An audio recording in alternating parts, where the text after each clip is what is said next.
there's a risk of other vitamin deficiencies, in particular vitamin C, the folates, and a whole host of other B vitamins, etc., that generally isn't in that high-fat diet.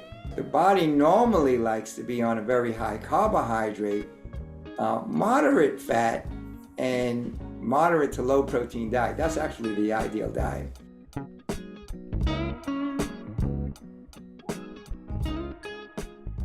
Hi, this is Dr. Jim Sharps on the IIOM YouTube channel, and today we're going to be diving into the ketogenic diet, real popular diet that a lot of people are using for weight control. But let's look at some of the potential side effects, some of the potential problems that you might have with it.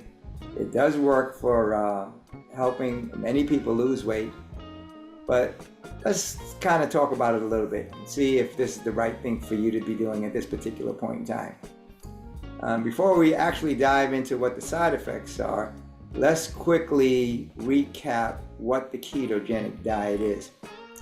What the ketogenic diet is, it's a very high fat, moderate protein, very low carbohydrate diet.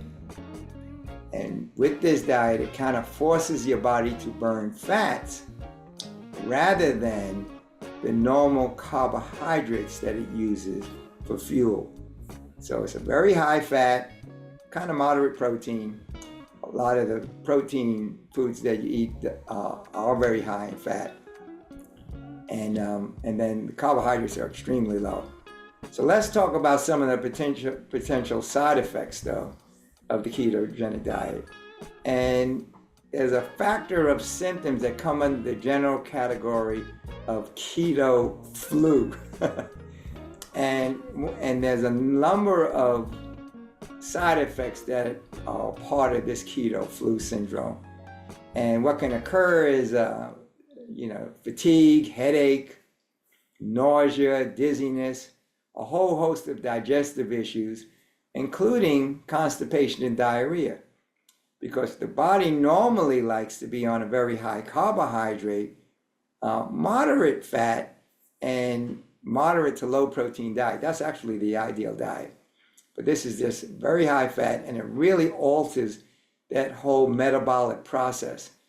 And one of the problems with this high fat diet, because of the nutrients that are missing, the vegetables, the fruit, and the high fiber content that is part of the ideal diet, you get a major electrolyte imbalance, which can cause other effects. It can act as a diuretic, and you're missing a lot of major minerals like potassium, sodium, magnesium, and the magnesium is very important for the muscles. So you can have muscle cramping, fatigue, headaches, all of those things that are associated with deficient minerals. A whole host of other health issues that we talk about with RBTI analysis, with the low mineral density in the foods.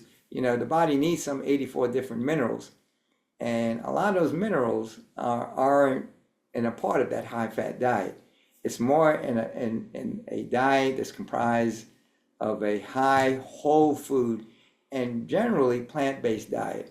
So that depending upon those minerals that are deficient, you can have a whole host of health issues that go by a whole host of names, that basically those names just go away when you start supplying those minerals that the organs, tissues, the system needs. One of the other problems is that a lot of the studies show there's increased cholesterol levels with this high fat diet. Now, the studies are different in terms of whether that's a real problem or not. Now, from my viewpoint, the cholesterol is not as big an issue as we make it to be. As a matter of fact, it's a whole different conversation, but the cholesterol can be your friend.